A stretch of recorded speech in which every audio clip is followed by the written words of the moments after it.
Well, I'm going to a party across the track. It's a hole in the wall, people call a crack. Do you want to jump, children? Do you want to jump, children? I just wound up at the Dewdrop Inn.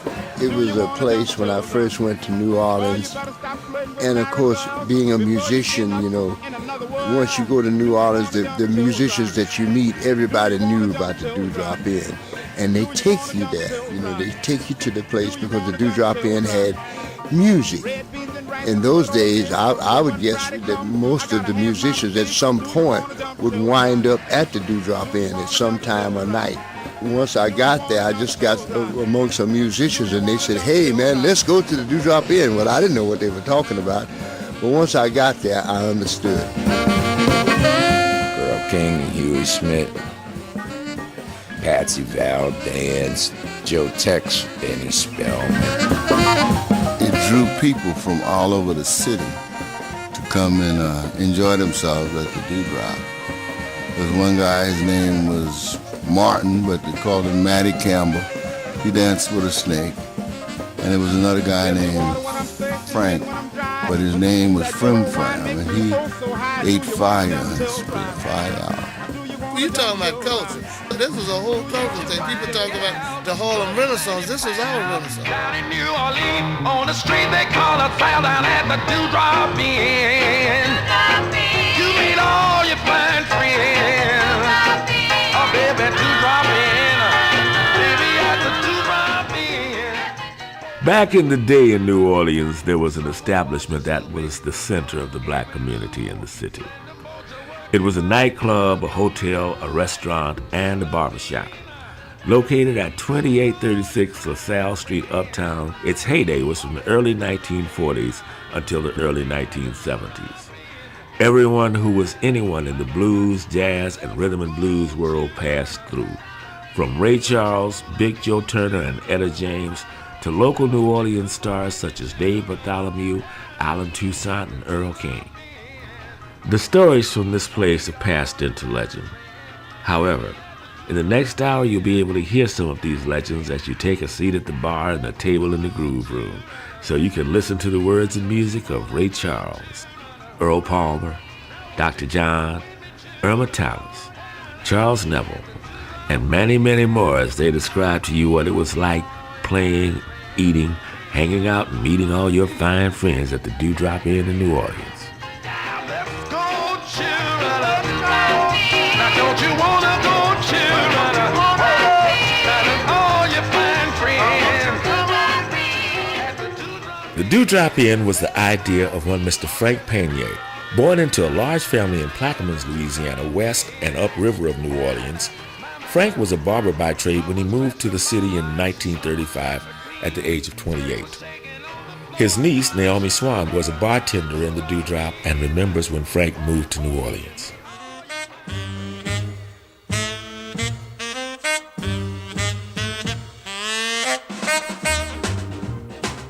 Frank went to Plaquemines and had a barbershop. That's how he came to New Orleans, with his barbershop. That was his first thing. He was a barber.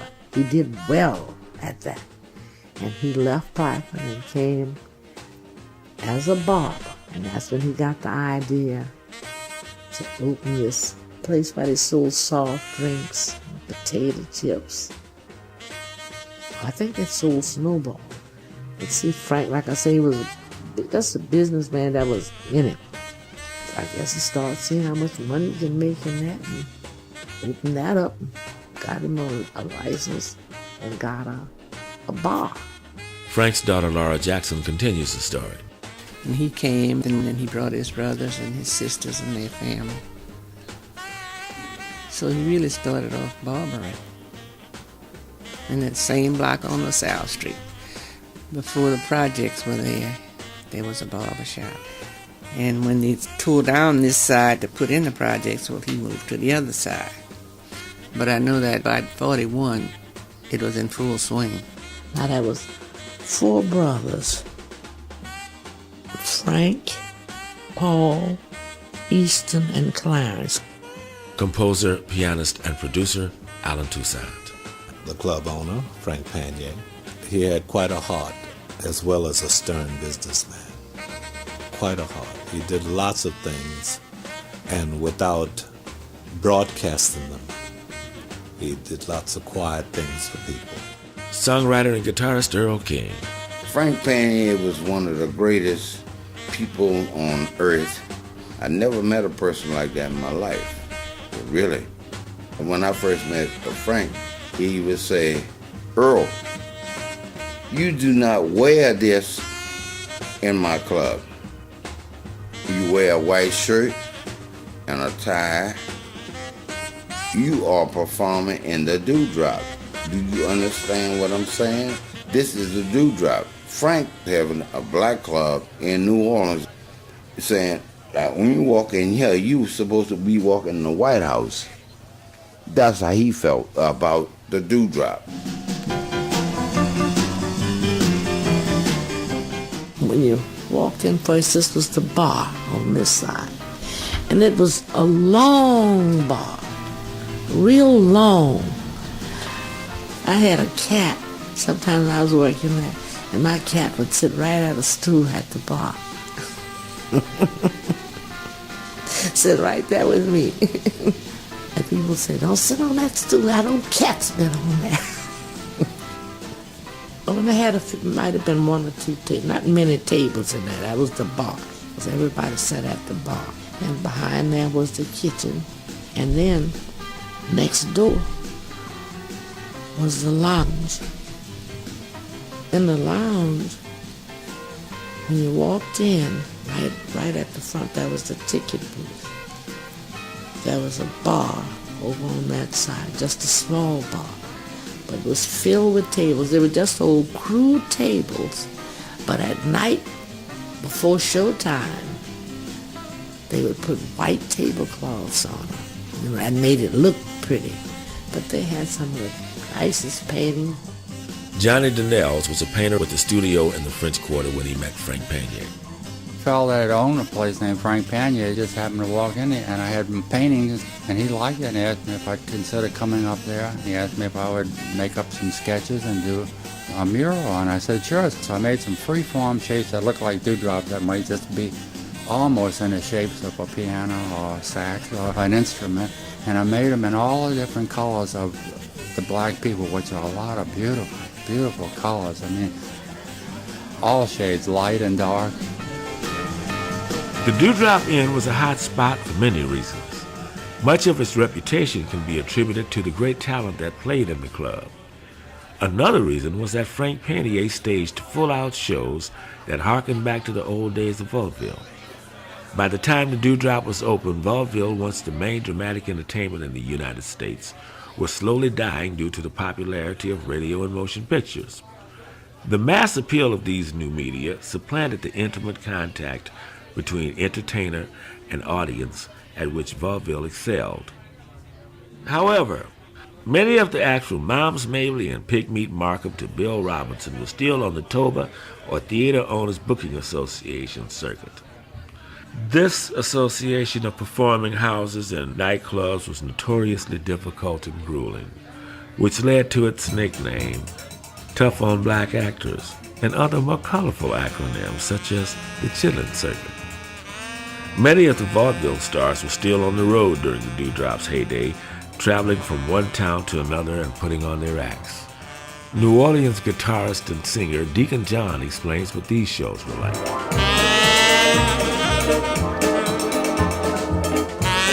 This was like headquarters, you know, because Frank Painia was the only club in town where you could catch a floor show, like an exotic dancer, a magician, a comedian. He had a house band. And they would bring in a featured artist just about every week. The house band would back them up, and they usually have an MC like Patsy Vidalia, Spody Johnson, some of the more colorful characters that used to play around the Dewdrop. Ladies and gentlemen,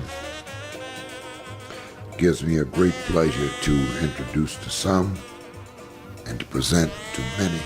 Tex Stevens was a writer for the Louisiana Weekly newspaper and a frequent MC for the Dewdrop City. So you just down it and ground it, get from around it, keep your poise, don't make too much noise, twirl with the girls and hang with the boys. And now, ladies and gentlemen, here you are, from the top of the map, down, grounded, get from rounded. From the dewdrop, ladies and gentlemen, the world entertainment capital of the South. Here it is, the sound that gives.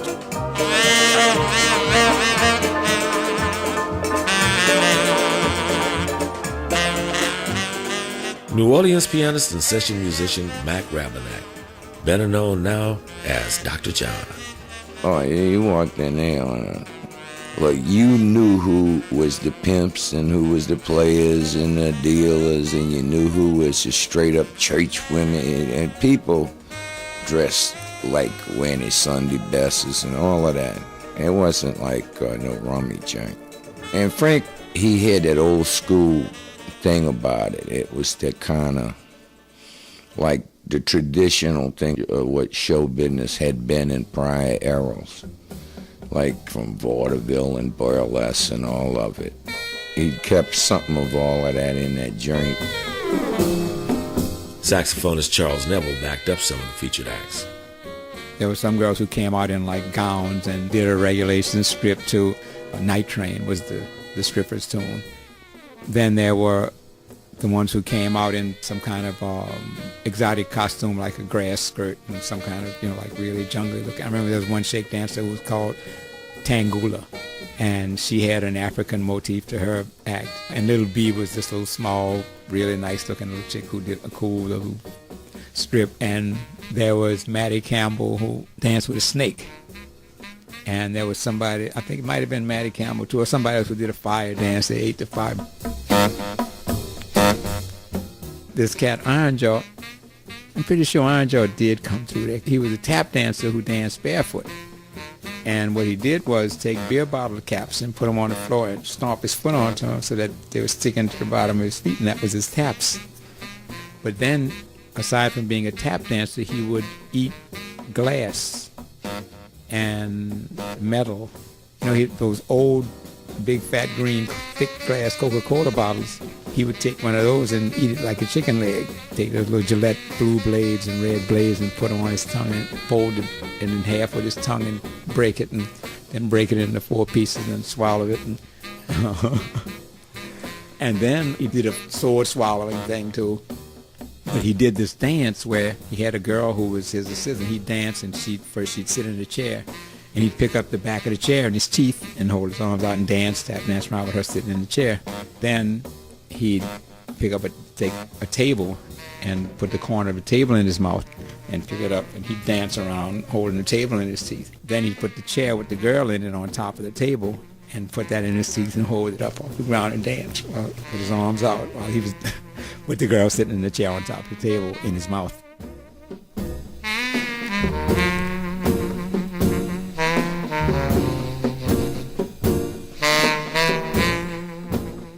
And Miss Wiggles. Frank Mitchell was a trumpet player who ran the house band at the Dewdrop for several years. Was an African, from Africa. She didn't look like me. She looked like any ordinary black American. But she could shake dance on her head. I wish you could have seen that, man. It was something. They had to be backed up by the house band.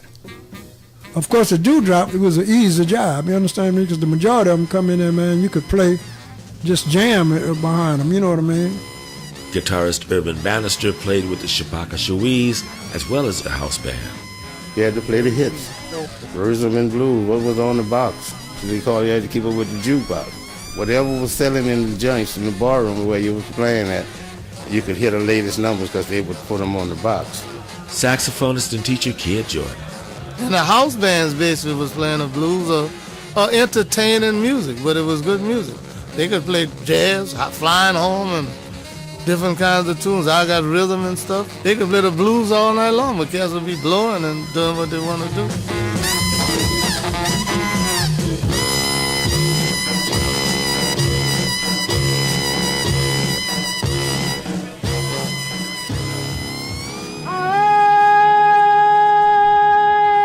Going up on the mountain to face the rising sun. If I find anything good, I'm going to bring my goodness on, 'cause I'm a hip-shaking mama. Ladies and gentlemen, this is Pat Valdez.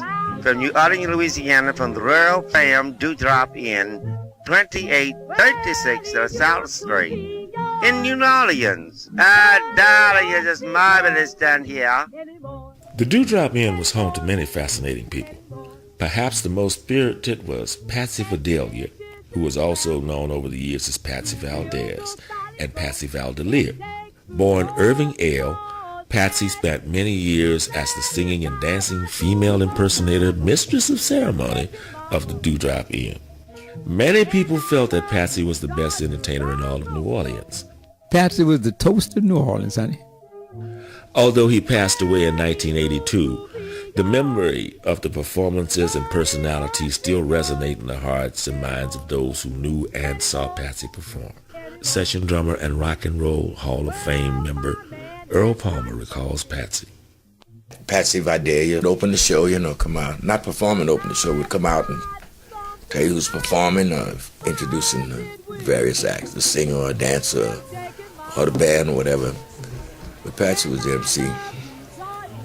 I think the reason for that was where you found a lot of gay entertainers being master ceremonies in those kind of shows is because they were more outgoing. And a little bit of humor is there the minute they walk out on the stage, so right away the audience is in a good mood. Deacon John. Patsy would come out with an evening gown with a big cigarette holder about a foot long and say, "Good evening, darlings. Welcome to the Dewdrop. Spring party and stick with your party. The show is coming your way." Then Patsy would open up and sing a number, "All of Me." All of me. Why not take all of me? That was the classic introduction. She would come on and say, "Why not take all of big sexy me?" He said, "Can't you see I'm no good without you?" She do that vaudeville type stuff, Say, "You took the best, so come on and get the rest." The bottle fall out. She lifts up the can, slips, and say, "Come on and get the rest." Patsy used to call him the queen mother of the Dewdrop. A raging gay, but a really big heart, nice-hearted dude. He worked with my mother and him sometime down at the theater. It was great to see him dance because he had all of the mannerisms of a girl dancing and the biggest, flattest voice for somebody gay. It's amazing. He was quite a character. He was really a great dude. Like everybody else, he made us all laugh and he was gay, but now I'm growing up and come to understand he was really a big-hearted, nice guy, What his own persuasions were, it's his business. All the musicians really loved Patsy. They liked him, and they respected what he was. I would say it was a little more accepted then than it is now. Well, in a sense, particularly in the entertainment field. They still had gays in the closet like everywhere else. Because my experiences were coming up on the vaudeville shows with my mother. I don't ever remember being on a show where there wasn't some gays, on vaudeville shows. Because entertainment was much more broader than it is now. And in that, you always found a lot more gays in that particular field. And the ones that was in that field, I think that was a part of their whole ambience, maybe part of the act sometimes.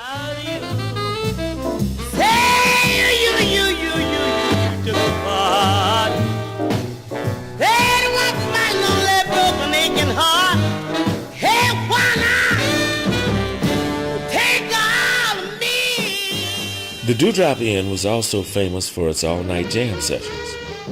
New Orleans flautist and poet Eluard Burt was both an observer and player in these shows, which often continued until dawn. Been out all night, don't want to go home, cause you can't get the rest from the darn door phone. Party, party, party, party, party, party all day long. 4 o'clock in the morning was the last show. And anything could and usually did happen. So that was the show to catch, the last show in the morning, 4 o'clock. And after that was usually a jam session. So naturally, musicians were congregating. And I don't think it was a congregation to explore jazz as much as it was a congregation for musicians to just explore their feelings and ideas to music. Then they had these fabulous jam sessions that didn't end until it was like 7, 8 o'clock in the morning. The sun was out and the guy was still in there jamming, you know. Deacon John. So all the musicians would come there, and first thing you know, after the house band got off, here come the jam session. All the musicians out there cutting heads, you know, to see who can play the best and who could bring the house down. And, you know, this is where you hone your chops to be, you know, recording artist or entertainer, whatever. Whatever Frank wanted to put on a show, and he'd catch all entertainers hanging out. Bassist and writer of the Mardi Gras Standard's second line, Bill Senegal. Patsy was the one that would get him up on the stage and get a little free entertainment. He knew how to get people started and thing. And if he called you up on the stage and you didn't get up in there, he'd embarrass you because he'd say so many things about you wrong. And he really embarrassed you. He either had to go on the stage or get up and go outside. And he'd read you, so to speak. Earl King spent many nights until the wee hours at the Dewdrop. We're going to get back there to catch the third show in the Dewdrop, coming from Lafayette, Louisiana. We got some wrecks with that, man. Yeah, that was the thing, man. You got to get back. Like Tommy Ridley said, man, Earl, I be breaking my head off, getting off my gig to make it up to Dewdrop to catch the last show. Drummer and member of the famed musical Adams family, Placide Adams. I seen jam sessions go from like a Friday night to Monday morning. We had everything we needed. Liquor, we had food, still right there. And them cats just blew the whole weekend. The popularity and superb musicianship of these jam sessions led to several amusing situations. Here, Earl King remembers a moment involving the great Duke Ellington and a member of Duke's orchestra. Duke Ellington came there one year after he finished a concert here, and he came and brought his whole entourage over to the Dewdrop. He left him in the bus outside. He was just stopping to holler at Frank.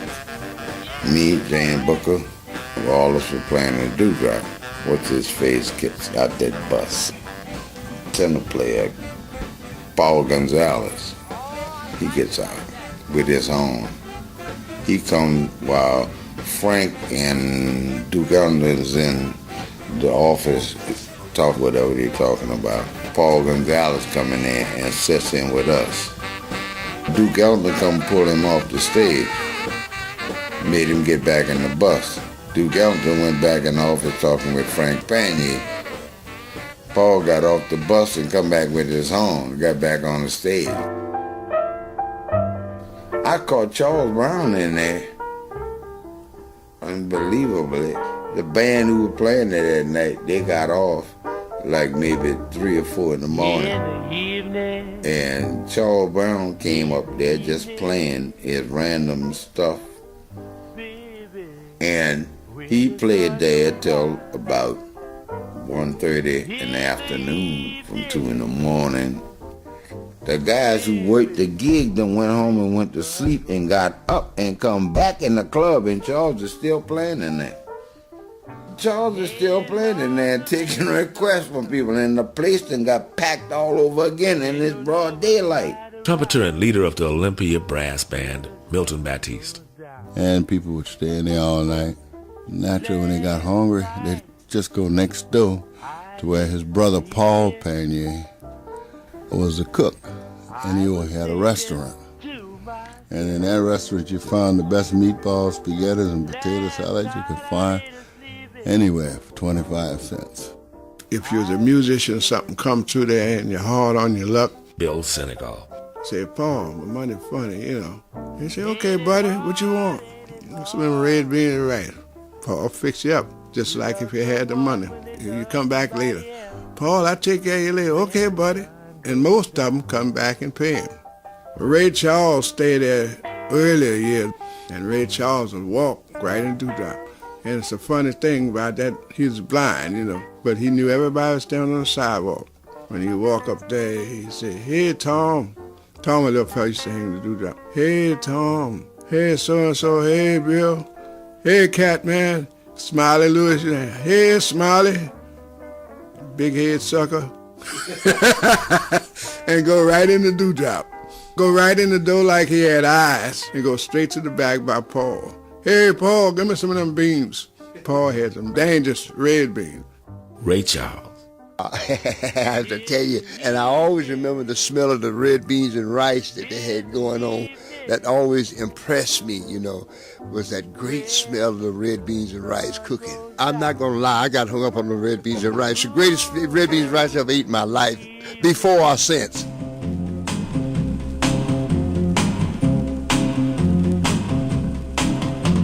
In the second half of Meet All Your Fine Friends, the Dewdrop Inn in New Orleans, you'll hear tales about the Dewdrop Hotels and its inhabitants, owner Frank Painier's booking agency, and pianist Alan Toussaint's thoughts about the community around the Dewdrop Inn. You'll also hear about the Party of the Year at the Dewdrop, organized by Mistress of Ceremony Patsy Vidalia every Halloween. So stay tuned.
Upstairs from the bar and restaurant was the Dewdrop Inn Hotel. A variety of people stayed there, ranging from laborers to local musicians, artists, and stars who were passing through or had experienced a run of bad luck. Frank Painier's hotel policies were beneficial to everyone most of the time. Trumpeter and leader of the Olympia brass band, Milton Baptiste, knew many of the people who stayed in the hotel. Now they call me Guitar Phil, baby, and I'm come to play in your town. Frank was a hell of a guy, man. But he was one musician's friend because he gave a lot of people work. He gave a lot of people a start, place to stay. And again, Joe Turner, Guitar Slim, Charles Brown, Amos Milburn, Jimmy, Joe Liggins, all these people came to Frank Painier's Dewdrop in order to get contacts for their job or get contacted for a job. Singer of such classics as Ain't Got No Home, Clarence Frogman Henry. A lot of musicians that when they get down to New Orleans, maybe the band left them, maybe the whole band went broke, you know. And Frank Painia, he just would give them a room, and he would work them in little places and around Louisiana, around Gretna, down Sunrise, just everywhere. Deacon John. The Five Keys, Ray Charles, Bobby Bland, Lil Willie John, all the famous legends of R&Bs, they'd just be running in and out the club every weekend. Jerry Hall sang with Huey Piano Smith and the Clowns and lived and worked at the Dewdrop Inn. When all these entertainers would come in town, they would always stay in the Dewdrop because they could sit at the bar and laugh and talk all day, could run the street all night long and come back to the Dewdrop. Yeah. It was really a homey situation. Engineer and owner of J&M Studios in the French Quarter, Cosmo Matassa. He was very generous in one sense, that helping guys to exist literally. But he also was tough, and you either paid him or you paid him in kind, or you in his doghouse. And it used to be a hasp on all the doors for you to put your padlock on. But Frank had his own hasp on there, and if you didn't pay your rent or work it off, he'd put his padlock on it. And I know a lot of musicians got hurt falling out of second floor windows trying to get their clothes out and stuff.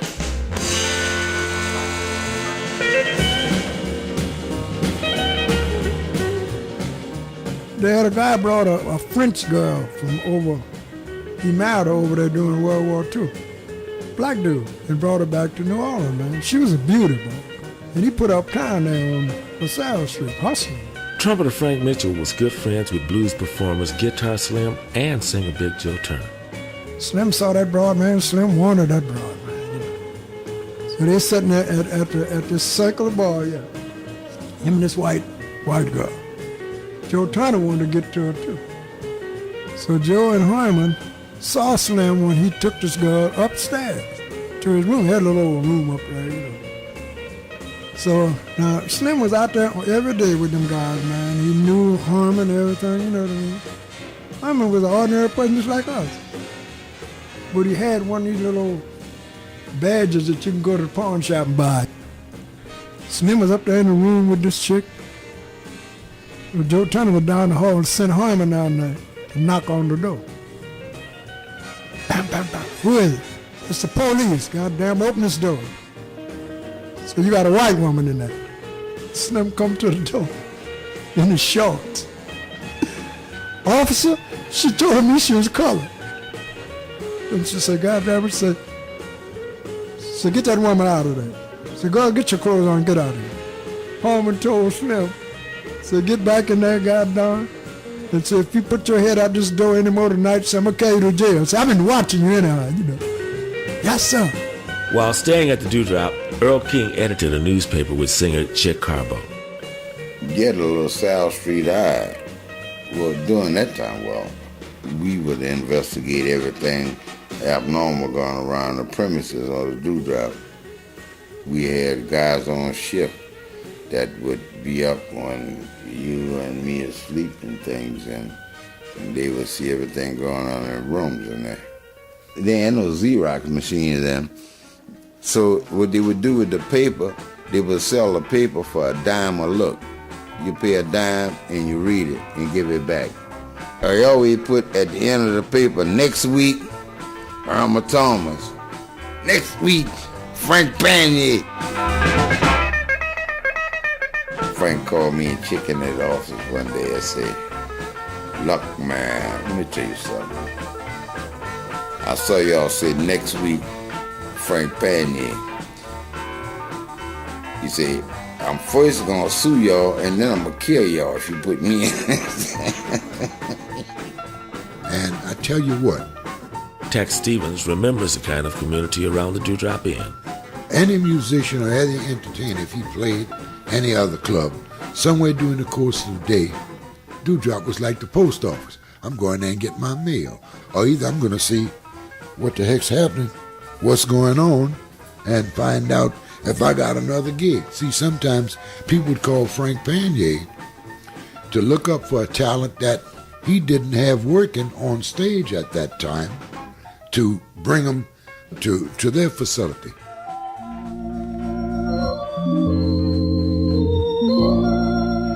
Alan Toussaint. See, sometimes you would, when you got up in the morning at home and if you weren't really busy, you'd go to the Dewdrop out there and just to see what was going on. There were characters, permanent characters, a part of the fixture. Even the ones who weren't musicians, but they were so indicative to the Dewdrop, you expected to see them.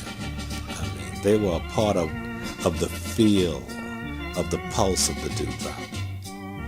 There was just all kinds of characters, every walk. There had people like Raymond Lewis. Of course, Raymond Lewis recorded later, but more than recording, he was a character on a Dewdrop set, and a very important character. He had such style and a very smooth individual, very knowledgeable guy, very cognizant of the scene, knew what was going on around the corner even if he was right here. Other guys like Tom, RJ, a great checker player.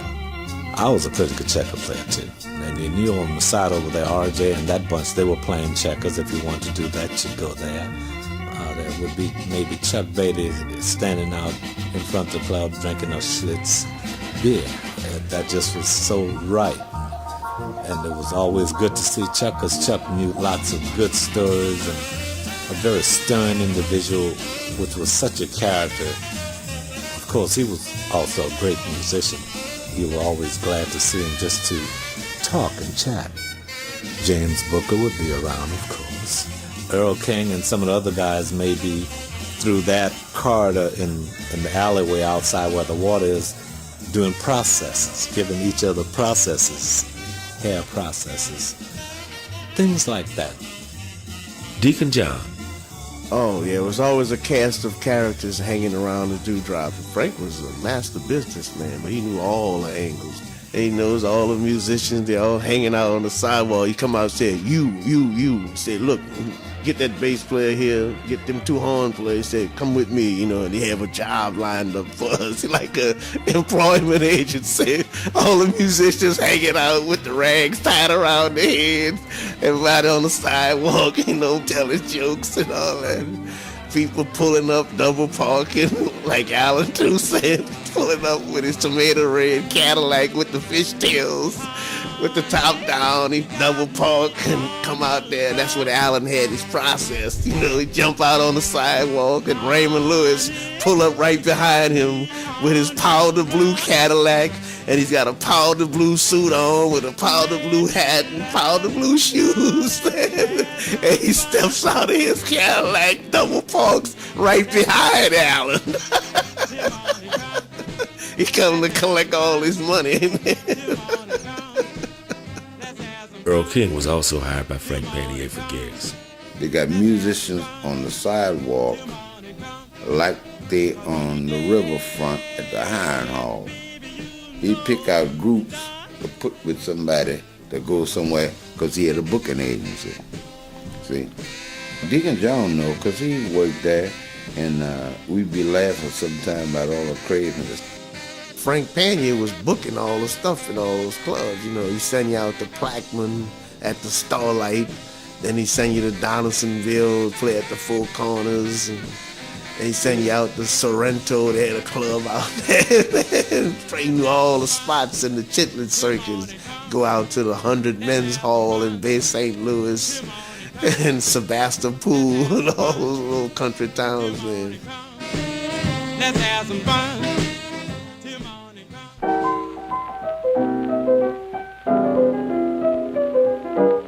Two old maids, sweet and tender.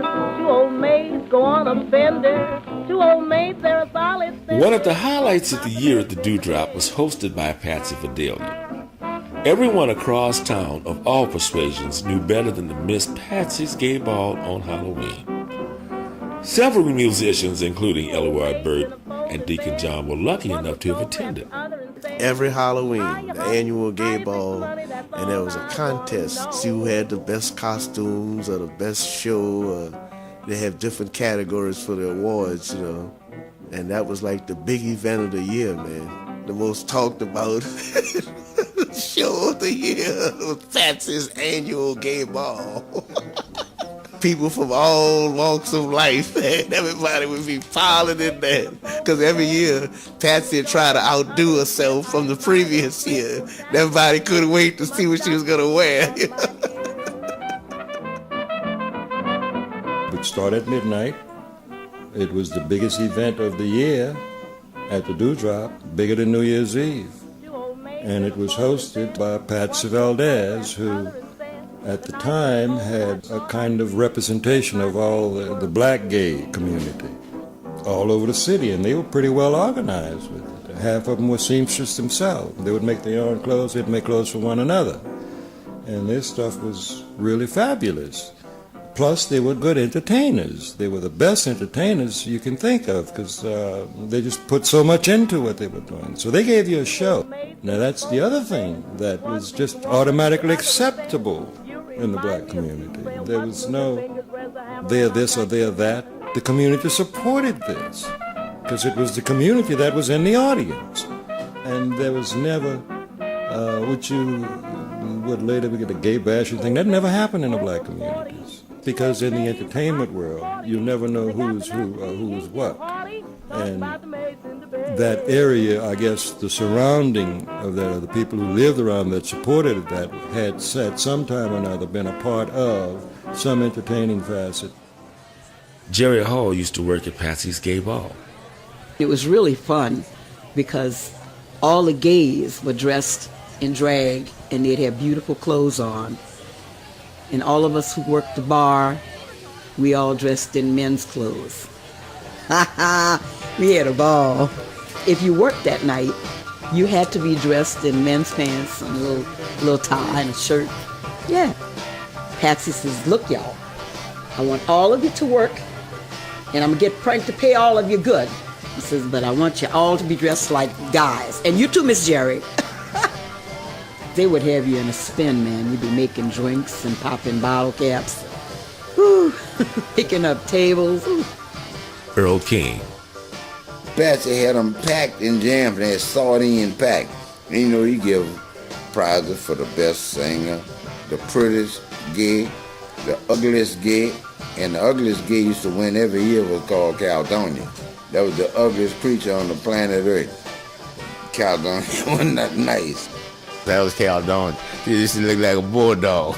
Irvin Bannister. No makeup could help her. She was just ugly.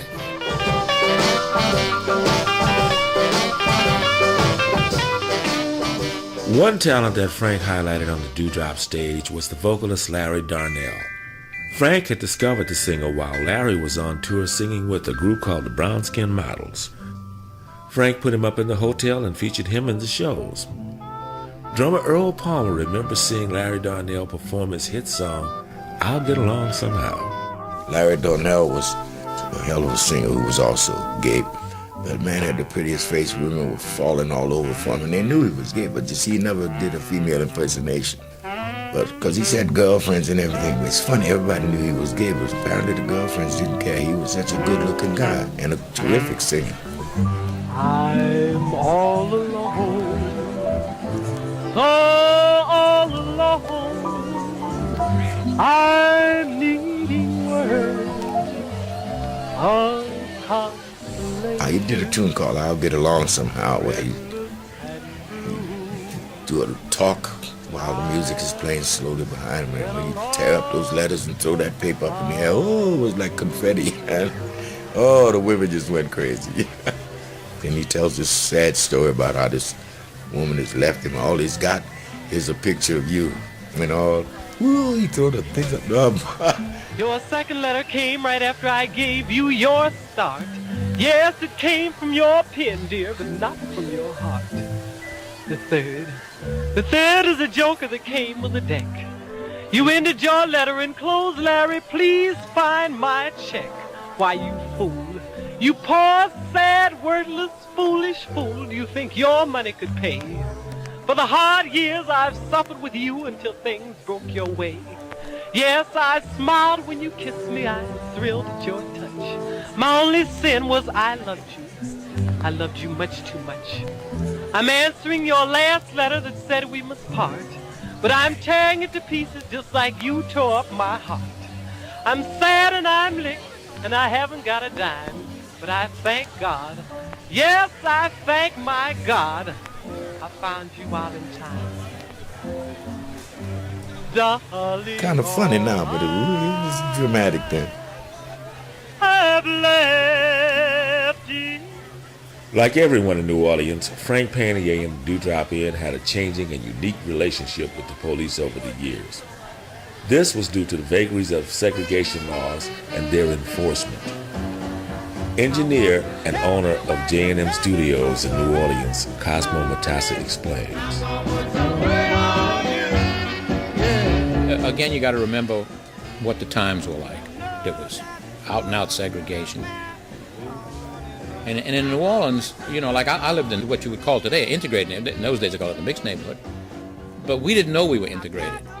Kids, mixed races played together, ate in each other's houses, took care of each other when they were hurt, helped each other when they were out of work, which was often, and things like that. But the regulated part of our lives, you didn't go to school together, you didn't ride on a bus together, you know, those kinds of things.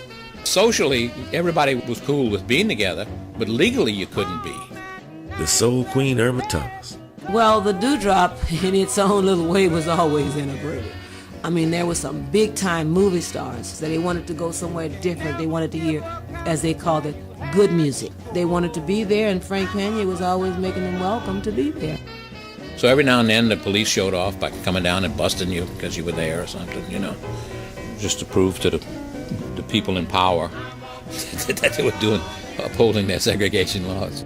Singer for the vocal group The Spiders, Chuck Carbo. That was a priest. I think his name was Father Donahue.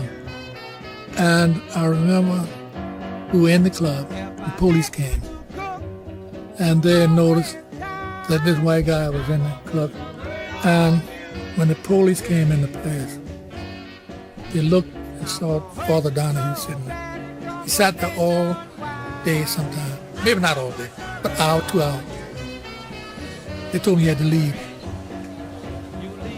And he told him he wasn't leaving. They said to him, well, we're going to circle the block. And if you're not gone by the time we get back, we're going to arrest you. He told them, he said, well, take your time, because I'll be here. Don't rush yourself. And they came back. He looked, but it didn't bother him. Maybe because he was a priest. That would have been a hell of a thing to put in the paper, that the police arrested a priest for mingling with blacks. Tex Stevens remembers one famous arrest at the Dewdrop. I can remember one time Zachary Scott, who was a movie star, who came in with his entourage to the Dewdrop with mostly white people. Of course, Zachary had 1 or 2 black people with him also, but the police came down there and put quite a few people in jail. They took them down to the precinct, but they didn't put them behind the bars. Well, Frank and them got out the same night, or the next morning or whatever. That didn't take none too long. She still had those ignorant laws on the books, but somewhere in time, things started beginning to slowly change. And from time to time, right after that, other whites, local whites, would come to the Dewdrop and nobody would say anything. It's just that Zachary Scott was a movie star and it was in the newspapers and so forth and so on, and said that he was going to the Dewdrop. Then they found out about it and they started to say, well, let's go out there and check this out. That's not supposed to be.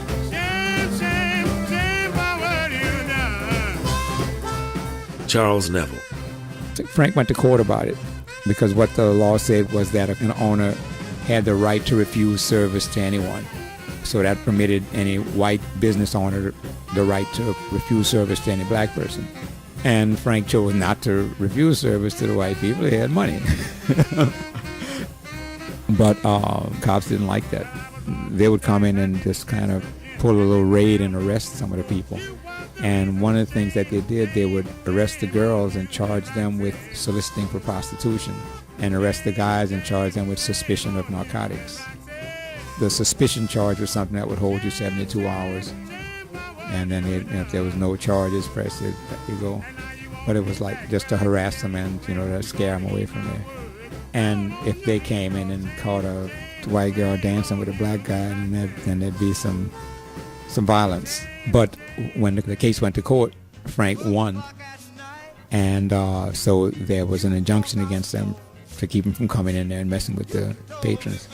So they wait outside. Frank's daughter Laura remembers Painier's relations with the police. I can remember sometime the police would come in around Christmas and holidays and stuff. And Daddy had their liquor all ready to give to them. They were looking for their little handouts. But that was part of the territory, too.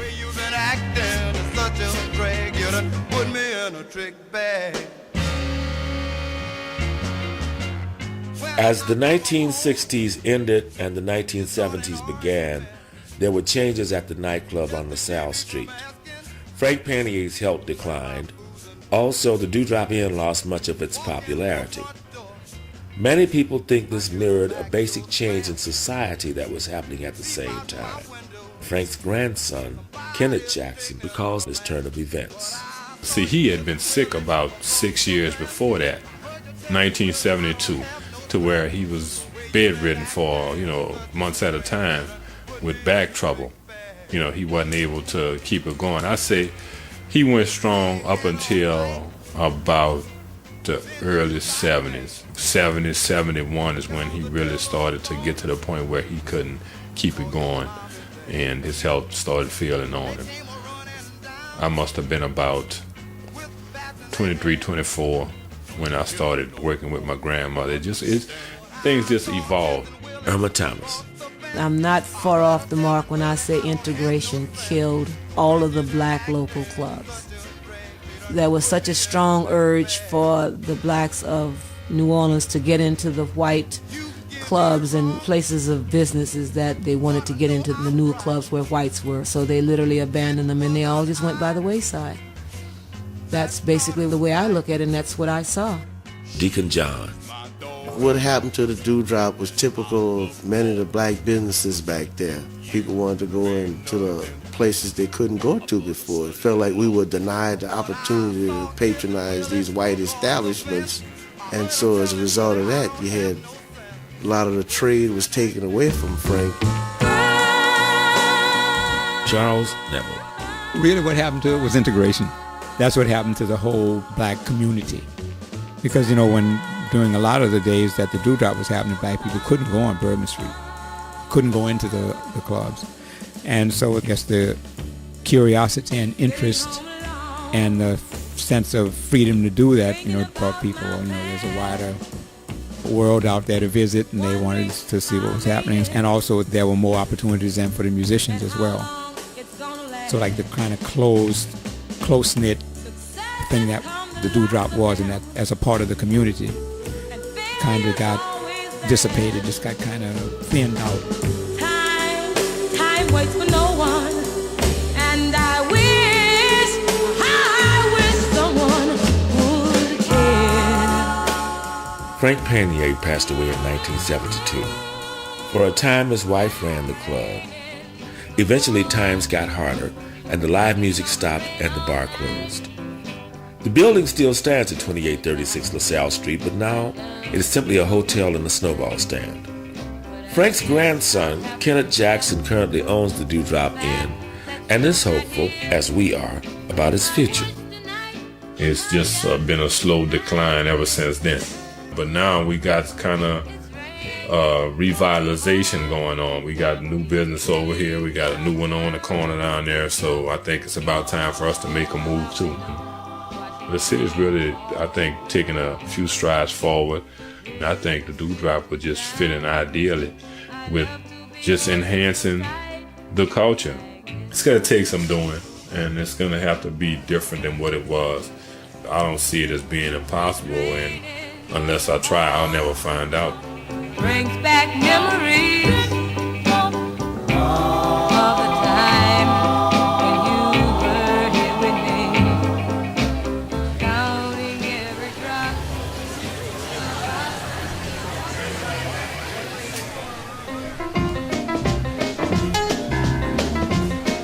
Those were some real, like, special things in my life. Man, and when that joint was, like, jumping, and when the band was, when it had one of the real good bands there, it just was real special. The Dewdrop was very instrumental in being a place that you could obviously see the links of the evolutionary music in New Orleans, the people who were making the music. They were there at the same time many times. And the older guys had stories of things even older than them. The youngest guy around could hear that story and hear it in its authentic state. It's a big family of musicians and characters. Just a wealth of wonderment and joy. This is where the rhythm and blues that was done became rock and roll later. Because all of the guys that was doing it in those days, this is where they played it. Well, I think it was one of the places where the culture was able to thrive, and the music was a big part of it. There was much more to it than the music. It was a place for real social gatherings, and the music wasn't separate from everything else, from anything else. The music was just an integral part of the way black people lived. For here in New Orleans, the Dewdrop gave an opportunity for young performers to get to play with the people who they could really learn from. And also it was like a meeting place for entertainers from around the country to hook up. Music to me is like a pill, a medicine. Art is that way. The Dewdrop was my pill. New Orleans was always good to me. Really, I really mean that from my heart. But I want you to know it was a thrill in my life. Well, it's one of the small part of my life that I'll never forget. It was made a very true impact, if you know what I mean. Growing up and going to a town like New Orleans and have people that are good to you that don't even know you. I mean, Frank Painia didn't know me. He didn't know. He didn't have to like me. He didn't have to take to me. He didn't have to feed me. He didn't have to let me stay in his hotel, but he did. Oh, come back, baby. Yeah, let's talk it over. Oh, one more time. Oh, now. Meet your fine gal, buddies and your pals, down in New Orleans, on the street they call a sale, down at the Dewdrop Inn. This program was written and produced by David Cunian for WWOZ-FM New Orleans. The producer would like to thank all the musicians and patrons of the Dewdrop Inn who gave up their precious time to be interviewed for this project. The producer would also like to especially thank Bob Abrams, Jerry Brock, Billy Dale, the Philippine Sherman Los Angeles compound, Joe Hallier, Jeff Hanisch, Terry Howard, Ice Cube Slim, Damon Jacob, David Friedman, and everyone at WWOZ-FM New Orleans, Christine and Josh Jackson, Kenneth Jackson, Tad Jones, Pearlie Johnson, Ann Russo, and everyone at the Louisiana Division of the Arts, Andrew Cunian, Lois and Stephen Cunian, Jeff Landry, Scott McCraw, and everyone at the Louisiana Endowment for the Humanities, Sharon McKenna, Chap Munger, Jennifer Odell, Stevenson Palfy, Nicole Pulio, Steve Rath, Willis Ray, Kristen Santos, Clinton Scott,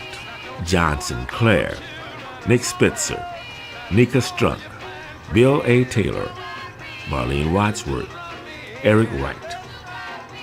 This program was supported by a grant from the Louisiana State Arts Council through the Louisiana Division of the Arts and the National Endowment for the Arts. This program is funded under a grant from the Louisiana Endowment for the Humanities, a state affiliate of the National Endowment for the Humanities. My name is Chuck Seiler. Thank you for listening to Meet All Your Fine Friends, the Dewdrop Inn in New Orleans.